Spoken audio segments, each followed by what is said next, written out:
Hey everyone, I'm trying something a little different this time with this episode. I am actually recording myself recording this podcast, and I'm planning on putting the recording into YouTube. So I do have a YouTube channel, and you all should go check it out.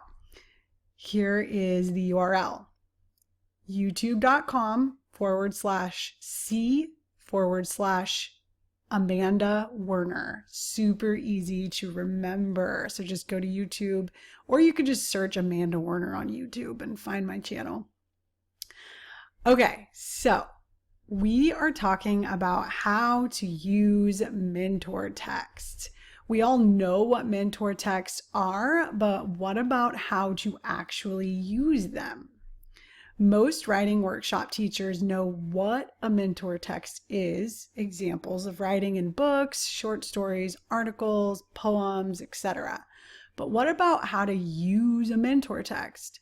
When I scoured the internet for the answer to this very pressing question, I didn't really find very much. Everyone's talking about mentor text and where to find mentor text, but not really like how to use them. So I came up with a 5-step process for using any mentor text. And you can teach this to your students, which is really cool. Okay, so here are the steps. First, choose your mentor text. Before each writing unit, I seek as many age and grade appropriate mentor texts as I can find. And I have 2 resources that can aid you in locating quality mentor texts. So one of those is a blog post I did a while back called 10 Places to Find Mentor Texts. And another one, which is wildly popular on my website, and it's called Middle School Mentor Texts. And so there are mentor texts for every genre on that blog post, which is really, really awesome. And I recently did a podcast episode on all of these mentor texts that I use. Once you've found as many texts as you can, then you will want to pick one that you'll refer to most in your mini lessons throughout your unit. Let's call this mentor text the capstone. The other texts should be made available for students to read and for the teacher to refer to during conferences. The texts you choose need to be within the same genre your students will be writing. It needs to be engaging and full of skills you want your students to retain and produce in their own writing.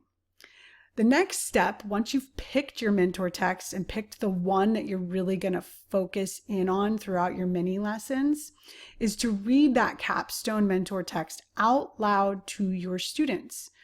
Before your writing unit, make sure to read it out loud. This guarantees that all students hear and read the whole text.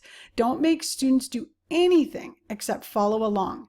Read with expression and don't stop until you finish the whole thing. I know this can be really difficult for teachers. We want to stop and explain, teach, or question their comprehension of the text or make them annotate it. Don't do it. Don't ruin the experience of the first read through.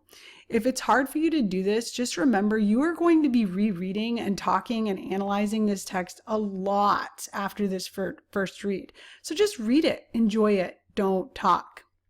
The third step is to choose a writing skill. After you've done one cold read of the capstone text and launched your unit, it's time to teach your first writing mini lesson. What will this mini lesson be about? There are many, many skills to teach when it comes to writing. Let's say you've chosen to teach how to develop characters, which is such a hard skill for students to learn when they're writing narratives.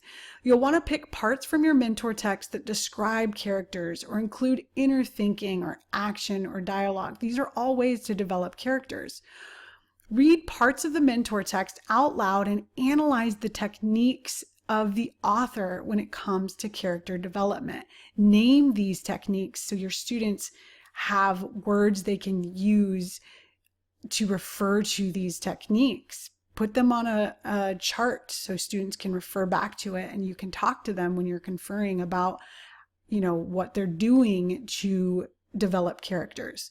Then the next step, which is probably the hardest step, is trying to emulate this in your own writing. So this is step 4. During each writing unit, you need to have your own piece of writing in progress. This piece of writing does not have to be complete, and it definitely does not need to be perfect. Writing in front of your students is a powerful way to reveal that writing is a struggle for all of us. This can relieve so much tension some students have about their writing. Emulating mentor text may seem hard, but it is actually pretty simple. All you have to do when you emulate a mentor text is use words and phrases from the mentor text in your own writing and change it up and make it your own. I actually have a chart on my blog with steps for how to use a mentor text. Or how to emulate a mentor text. So if you go to amandarightnow.com and at the top in the navigation menu, it says podcast. Click podcast and scroll down to this episode, Teach Students How to Use Mentor Text, and you'll find this chart. Here's what's on the chart. First, pick a short story or excerpt from a book that's within the same genre you're writing. Maybe if you're writing information articles, then you're going to use an information article. Read part of the text. Emulate a part of it in your own writing. Remember, you're not copying.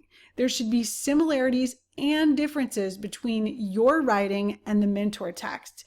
You might even think of it as like Mad Libs. So you're using phrases from the mentor text, but then you're using your own phrases. So it's like a Mad Libs kind of fun thing to do. And you could even do a few Mad Libs and then teach students how emulating mentor text is like doing a Mad Lib. Continue with your writing until you get stuck again or until you need to learn a new skill, and then repeat the steps. This is challenging. And so students, you really want to make this transparent for your students. I actually have an example right here for you. So there's a sentence from The Jacket, one of my favorite stories to teach memoir by Gary Soto. Here's the sentence. I remember the green coat that I wore in 5th and 6th grades when you either danced like a champ or pressed yourself against the greasy wall, bitter as a penny toward the happy couples. That's the first sentence of the story. So here's my emulation sentence about some shoes. And this is related to my life. So I'm making a connection to what Gary Soto experienced, or what the character in the story experienced, and my own childhood. I remember those black Airwalk shoes that I wore in 7th and 8th grades when you either skated like a pro or quit after a week because you were too scared of breaking your face. So see how similar but different these two sentences are? This is emulation. Okay, the last step is to repeat. You must practice this process in front of your students and have them practice with each other, have them practice in their own writing. So all you have to do is choose a writing skill, read part of the mentor text that exhibits that skill, try it in your own writing. That's it. It's that simple. Once you've finished a unit, repeat the process with another genre of writing. Okay. That is how you teach students to use mentor text. So I'd love to know, do you use mentor text? If so, in what ways do you use them? You can tell me in the comments. You can email me. You can contact me. I also have my favorite mentor text books in this blog post. So these are Amazon affiliate links, which means I receive a small commission if you buy these books. One of my favorites is the Quick Write Handbook. It has 100 mentor texts and also ideas for how you can use them in your classroom. And then 180 Days by Kelly Gallagher and Penny Kittle.